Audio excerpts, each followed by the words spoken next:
When someone tells you that they're suicidal and they ask you if they're going to hell, don't I have to tell them the truth?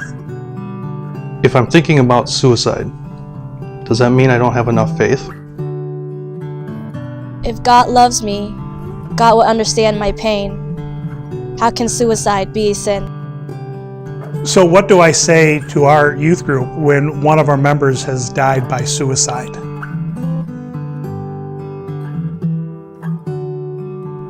Most of us, clergy, faith leaders, people of faith, are not prepared to respond to these questions in a way that saves lives. When I worked at the state hospital, the most frequently asked question was, how does God feel about suicide, or is suicide really a sin?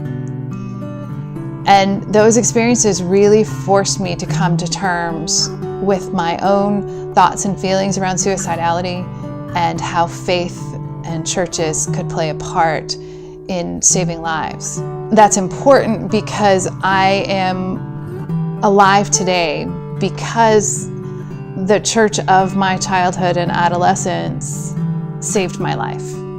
There's my story, some theological and biblical reflection, and some clinical response. And at the conclusion is a list of things that your congregation can do right now, actions they can take to begin to be life-saving churches. The appendices of the Life-Saving Church are rich and robust with resources.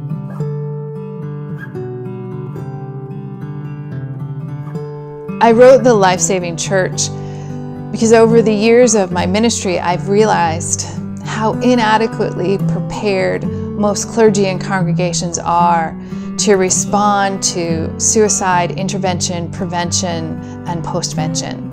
I wish I could say how important the Life-Saving Church is to the church of today, with suicide rates climbing and people feeling disconnected and unwanted and unseen, that the church has something invaluable to offer. We have the love of Christ. We are called to embody the love of Christ, especially to the most vulnerable among us. And who is more vulnerable than someone who doesn't believe their life has value? We are called, truly called, to be lifesavers. That's the ultimate embodiment of Christ. You can buy the Life-Saving Church anywhere books are sold or direct from Chalice Press. I really look forward to your response to the Life-Saving Church and continuing the conversation about how the church can play an active role in suicide prevention, intervention, and postvention. Let's join together in becoming the Life-Saving Church.